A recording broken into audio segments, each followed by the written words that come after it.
L'immense Jacques Brel qui chante Les Vieux. Un jour, on a une autre légende de la chanson française, Hugo Frey. Il y a avec nous également dans Les Vraies Voix Philippe Deveul et Françoise Degois.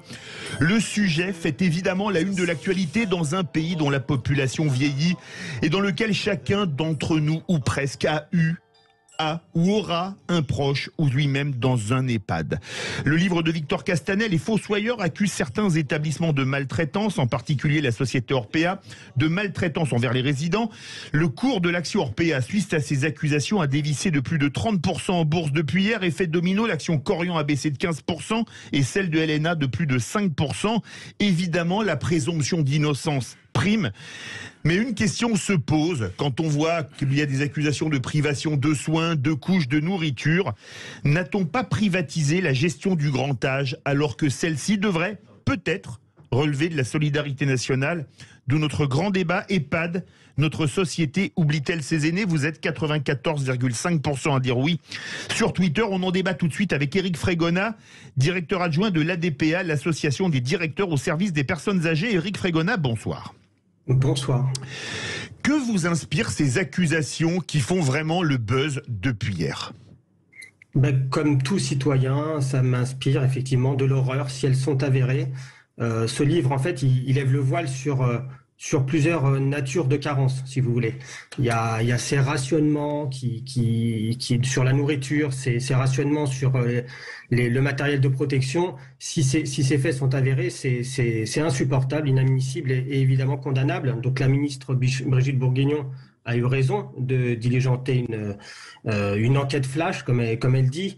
Mais nous pensons qu'il y a un véritable sujet de société et qu'il faut aller beaucoup plus loin sur le plan structurel parce que ça concerne, on le voit aujourd'hui, cet établissement en question de Neuilly, mais ça concerne beaucoup d'autres établissements pour des raisons structurelles et l'État en est responsable. Alors justement, Hugo Frey, on peut dire votre âge, hein, vous avez 92 ans. Vous avez des proches qui ont été en EHPAD ou qui y sont. Est-ce que ça vous ferait peur, vous, pour la vie, quand vous voyez ce qui se passe, qui est décrit dans ce livre, Les Fossoyeurs? C'est un sujet que je ne connais pas bien et je vais être très prudent. Je peux simplement signaler que j'ai une cousine qui a mon âge exactement, sœur Eliane, dont Madame Macron m'a dit que c'était qu'elle l'avait eu comme professeur de philo quand elle était jeune et que c'était une femme extraordinaire. Simone Signoret a dit que c'était la personne la plus extraordinaire qu'elle avait rencontrée. Et elle dirige plus ou moins une EHPAD à Poitiers. Elle est formidable. Elle a 92 ans, elle est active. Elle connaît mieux le sujet. Mais moi, je vous pose la question, est-ce qu'il y a des EHPAD qui sont gérés par l'État, et comme il y a des collèges d'État privés et des collèges publics? Oui. Ah bon. Moi, je pense que c'est le rôle de l'État d'aider ceux qui n'ont pas les moyens.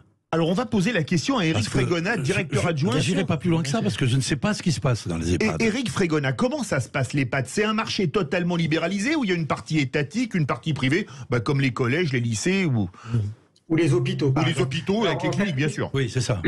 En résumé, il y a 50% d'établissements publics, donc ce sont des fonctionnaires qui y travaillent. Il y a 30% d'associatifs. Et il y a uniquement 20% de commerciaux qui sont arrivés tout au début des années 2000, fin des années 90. Et c'est dans quelle catégorie que ça se passe pas bien? Dans les commerciaux, dans beaucoup de catégories, mais dans les commerciaux. Là, on parle vraiment des EHPAD privés. En réalité, où vous avez des chambres à 10 000 euros parfois, oui, par mois, avec ce qu'on appelle. Vous m'arrêterez, mais cette espèce d'expression épouvantable qui s'appelle l'or gris en réalité. On se rend compte que dans ces groupes comme Orpea, vous avez maintenant des fonds d'investissement en fait qui sont actionnaires, qui ont investi dans l'or gris. Et quand vous entendez les témoignages vraiment de gens qui expliquent, on est à 10 000 euros par mois la chambre, et vous avez des gens qui sont contraints. On réduit le nombre de biscottes, c'est-à-dire 2 biscottes au lieu de 3 pour le petit déjeuner. C'est insupportable en fait. Éric Frégona, pour répondre tant à Hugo Frey qu'à Françoise Degois. Oui. Éric Frégona. Oui, quelle est votre question? La question c'est comment est-ce qu'on arrête cette folie encore une fois sur le privé, comment on arrête le rendement à 2 chiffres que veulent tous les fonds de pension en fait? Comment on fait ça? Comment on arrête ça? Moi, ce qui m'intéresse, écoutez, en tant que directeur d'établissement, les directeurs travaillent aussi bien dans le privé, dans l'associatif que dans le public. Ils viennent, ils font des allées, voilà, dans leur carrière, ils sont amenés à changer. Moi, ce que je veux vous dire, c'est qu'effectivement, là aujourd'hui, on vient parler de cette problématique du groupe Orpea.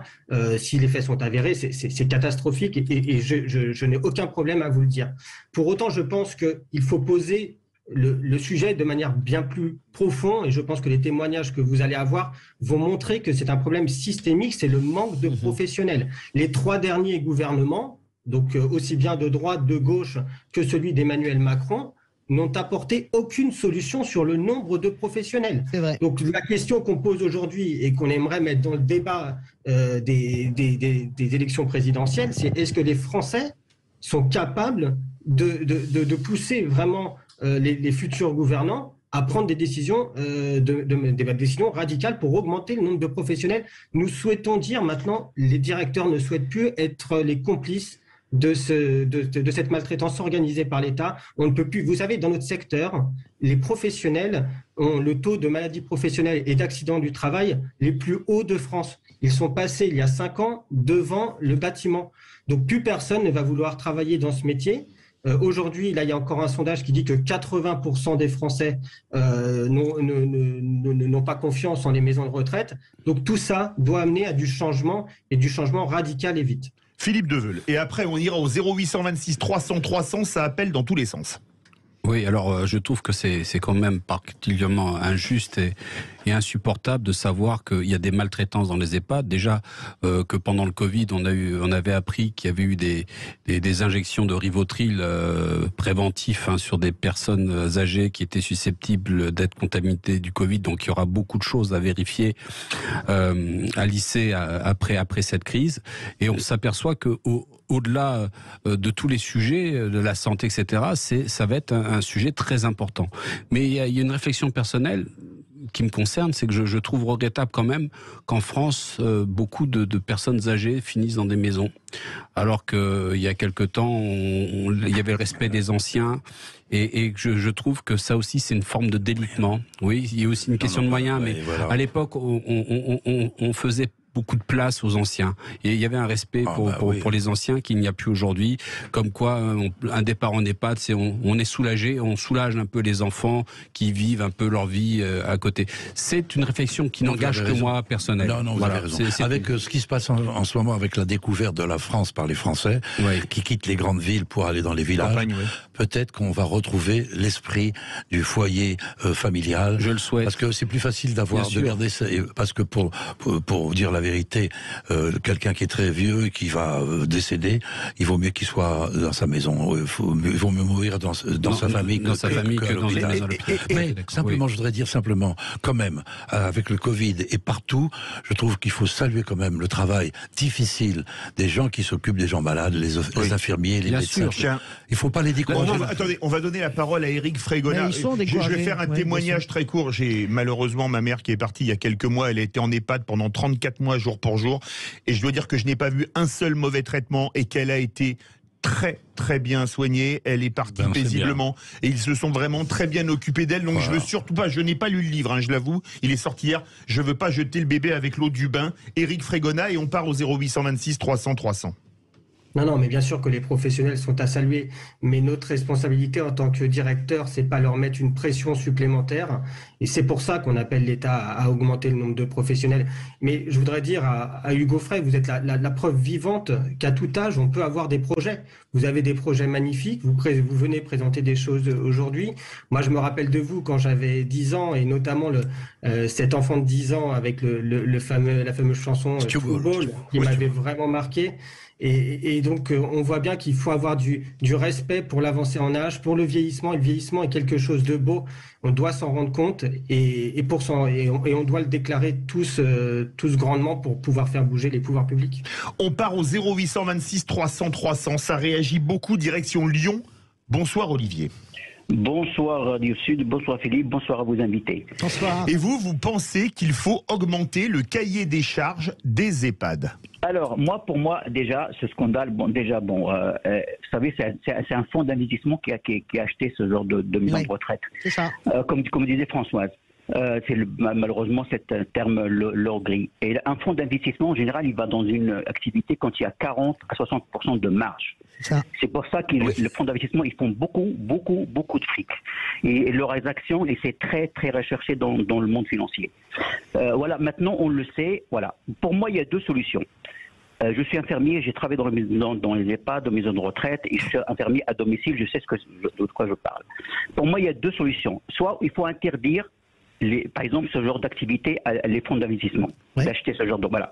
Pour moi, on ne fait pas du business sur l'activité humaine et sur la bien-être surtout de nos âgés. C'est un vrai sujet. Voilà, il faut interdire les fonds d'investissement qui investissent dans ce genre de secteur. Voilà, pour moi. La deuxième solution, c'est simple la solution, parce que les contrôles, il ne faut pas faire rire, il n'y a pas de contrôle. Parce qu'ils ne font pas de contrôle. En général, quand il y a un contrôle, c'est rendez-vous. Et en général, on fait les personnes âgées bien habillées, on les met dans le hall avec un bouquet de fleurs, avec le sourire. Ça, c'est pas un contrôle. Pour moi, il faut augmenter le cahier des charges. N'importe quelle maison de retraite qui a 20 lits, 30 lits, 40 lits, il faut tant d'infirmiers, tant d'aides-soignantes, tant d'auxiliaires de vie pour les repas et un médecin de garde de nuit et un médecin de garde la journée. Voilà. Parce que si on ne fait pas des cahiers des charges pour les maisons de retraite, on s'en sortira jamais. Alors, on va faire réagir, Olivier de Lyon, on va faire réagir Éric Frégona. Éric Frégona, qu'est-ce que vous voulez répondre à Olivier de Lyon? Ils ne sont pas assez drastiques, les cahiers des charges, au jour d'aujourd'hui? Écoutez, il y a beaucoup de contrôles des agences régionales de santé et des départements. Le problème, c'est que les agences régionales de santé, les départements sont les financeurs. Du coup, lorsqu'ils viennent contrôler, ils remarquent qu'il y a des dysfonctionnements, mais vu qu'ils ne peuvent pas payer du personnel en plus, ils laissent couler et ils renouvellent les autorisations. Donc finalement, c'est un jeu de dupes. C'est l'État qui contrôle quelque chose qu'il finance, puisque je rappelle quand même que les aides-soignants, les infirmiers notamment, et les temps de médecins coordonnateurs est fixé et financé par les ARS, donc l'État et les départements. Et ils viennent contrôler quelque chose qu'ils financent mal. Donc finalement, c'est une boucle et un cercle infernal. Quoi. C'est vraiment une boucle, un cercle infernal. Merci beaucoup Olivier de Lyon. Direction Perpignan. Bonsoir Diane. Bonsoir tout le monde. Bonsoir, et vous voulez témoigner d'un vécu? Oui, mais moi, il y a 10 ans en arrière, j'étais aide-soignante, je travaillais dans un centre de Collioure, parce que je suis tombée malade, donc j'étais obligée de quitter. Donc à ce moment-là, il y a 10 ans en arrière, en rééducation, c'est Orpea qui a racheté les centres de rééducation. C'est-à-dire un patron, c'était mon patron qui était joué, c'était le fils d'un docteur qui avait ouvert les boîtes. Il en avait ouvert un centre de rééducation à Collioure, à Saint-Estève et vers la montagne. Et c'est Orpea qui a racheté tous ces centres-là de rééducation. Je peux vous dire que nous, on était exemple, en aide-soignante, on était 4 par service. 4 aides-soignantes par service. Donc on était par étage, on était 8, puisqu'il y avait 3 services à droite et à gauche, il y en avait 2, et à certains services, on était 4 par. Les infirmières, il y avait une infirmière par service. Et en femme de ménage, il y avait 10 femmes de ménage, plus une qui remplaçait. Et bien, quand Orpea est venu, en 2 ans, ils se sont retrouvés 4 femmes de ménage, 4 sur 10. En aide-soignante, de 4 à service, ils se sont retrouvés à 3, voire à 2, parce qu'il n'y avait plus de remplaçantes, pour faire le même travail. Et en infirmière, les infirmières n'ont pas été réduites, mais seulement la seule chose qu'elles ont fait, elles n'avaient plus de remplaçantes, elles devaient se remplacer entre elles. Les aides-soignantes, c'est la même chose. De 4 à 3, elles sont passées à 2 et elles se remplacent elles-mêmes par les congés. Les congés, ils les ont supprimés. Ils ont supprimé certaines heures supplémentaires. Ils les ont supprimés. Et ça, Orpea, les couches, c'était 3 par jour. On devait changer les personnes 3 par jour. Les laver, on devait les laver 2 fois par semaine. Même quand les personnes, quand il y avait des gastro-entérites, etc., quand même pas, non? Exactement. Et les laver, qu'est-ce que vous dites? Les laver une fois? Les laver, on les lavait à 1 à 2 fois par semaine. On leur faisait les toilettes au lit quand on avait le temps. Et on les lavait. Et c'était un centre de rééducation. Donc maintenant, c'est devenu gériatrie. Ils sont devenus gériatrie. Après, quand on allait en balnéo, les balnéos, ils n'y allaient même plus. Donc la Sécu payait la balnéo, mais comme c'était des personnes âgées, n'allaient pas en rééducation. Donc on payait, la Sécu paye des rééducations qui ne fait plus de rééducation que les infirmiers qui sont en chambre. Moi, il y a 10 ans de ça, c'était Orpea. Et en plus, les couches, c'est venait de la même famille. C'est-à-dire la boîte se faisait travailler les couches, les alaises. Toutes les infirmeries sont devenues fermées. C'est-à-dire que même les alaises, on devait tout marquer sur les feuilles de tout, même un cachet de paracétamol. Tout. Ils ont tout enlevé. Ça s'appelle le rendement. Ça s'appelle le rendement. La folie, l'obsession du rendement. C'est ça. Et là, le personnel est en souffrance autant que les patients. Et là, c'est pas la maison de retraite, c'est des maisons de rééducation. Alors Diane, merci de votre témoignage très fort. On va faire réagir Éric Frégonat, directeur adjoint de l'association des directeurs au service des personnes âgées. Vous entendez le témoignage de Diane de Perpignan, c'est poignant, effrayant. Mais c'est insupportable, et ce qui est d'autant plus insupportable, c'est qu'on entend souvent ces témoignages de professionnels dans l'ensemble du secteur, hein, que ce soit le public pour le coup, l'associatif et le privé commercial. Je voudrais vous donner juste un petit élément concernant la responsabilité des pouvoirs publics. Dominique de Villepin, en 2006, dit qu'en 2012, il y aurait 8 professionnels pour 10 personnes âgées. On est en 2022. On n'a que 6 professionnels pour 10 personnes âgées, avec l'absentéisme le plus important de tout le secteur de la santé, aux alentours de 10%, et avec des accidents du travail, des maladies professionnelles qui ne cessent de croître. Donc plus personne ne veut venir dans notre secteur. Il y a donc un manque d'attractivité. Donc là c'est bien de diligenter des inspections parce qu'il y a un fait divers. Ce qu'il faudrait vraiment, c'est une parole d'Emmanuel Macron aujourd'hui. On attend quelque chose, quoi. Françoise Legois veut réagir. Les paroles, je me souviens de Jacques Chirac qui avait fait aussi du 4e âge, vous vous souvenez, une grande priorité. Voilà, on n'a pas du tout avancé sur ce sujet.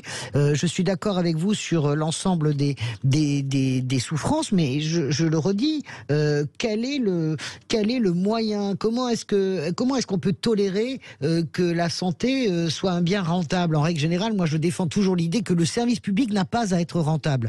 Il doit être cohérent, mais il n'a pas à être rentable. Vrai sujet de philosophie. Hein. Est-ce qu'on doit privatiser la gestion du grand âge? Mais c'est un vrai sujet. Hugo Frey veut réagir avant Éric Frégonat. Parfaitement raison. Je voudrais juste ouvrir. Bien sûr. Moi, je voudrais ouvrir le débat en vous disant ceci. En France, actuellement, il y a une crise. Il n'y a plus de jeunes qui veulent faire la médecine. C'est vrai. Oui. Infirmiers non plus. Les infirmières, maintenant, ne veulent plus. Il n'y a plus personne qui veulent être... Des enfants qui veulent être institut, professeurs, etc. Pourquoi? Parce que tout ça, c'est foutu, c'est mal foutu. On emmerde les gens. Je prends un exemple. Ma fille travaillait, quand elle était mariée, elle avait 2 enfants. Elle ne pouvait pas s'occuper des enfants et elle avait donc engagé une dame qui s'en occupait. C'était une Camerounaise qui savait à peine lire et écrire, qui était une femme formidable, qui était gentille, que les enfants adoraient. Et quand ils ont grandi, qu'elle est partie, elle rêvait d'être infirmière. Eh bien, elle qui avait du bon sens et puis une bonne santé, qui aurait pu être une infirmière extraordinaire, on lui a fait tellement de difficultés qu'elle n'a pas pu. Donc, comment ça se fait que je viens de citer 3 métiers, professeur, médecin, infirmière. On décourage les jeunes. On va faire réagir. C'est ça, c'est la base. C'est là qu'il faut changer. Très rapidement, Éric Frégonat, ce que disait Françoise Legois sur la privatisation de la vieillesse, ou ce que disait justement notre ami Hugo Frey, c'est quand même vrai. Comment expliquer? C'est les conditions de travail qui font que les gens veulent plus faire ce type de métier. Le salaire. Donc oui, le salaire fait partie des conditions de travail. Ouais, mais là, surtout le salaire. Éric Frégonat. Alors, je dirais les deux, mon colonel. Hein. Le salaire, évidemment, même s'il y a eu une petite revalorisation avec le Ségur, mais on voit que ça suffit pas pour rendre attractif. Et puis, ça devrait être, et ce fut un très beau métier, le métier de l'humain. Pour autant, on en dégoûte les gens avec des conditions de travail. Voilà. On entend à un moment donné dans ce livre, on lit, qu'il n'y a qu'une seule personne le matin pour 30 résidents pour faire les toilettes, leur servir à manger. Voilà, fin de partie. Il n'y a plus rien à dire quand on lit ça. Donc, si les faits sont avérés, c'est vraiment des manquements graves. Et vraiment, j'espère que la société française va se réveiller. On va suivre ça de très près sur Sud Radio. Merci Éric Frégonat, directeur adjoint de l'association des directeurs au service des personnes âgées. La DPA, verdict sur Twitter. Vous êtes 94,8% à dire oui pour les EHPAD. Notre société a oublié ses aînés. Est-ce que vous aimez la Drôme et les agriculteurs, les vraies voix? Bien sûr. Eh bien, on va prendre la direction de la Drôme, on va retrouver une agricultrice vraiment très originale avec Philippe Rossi.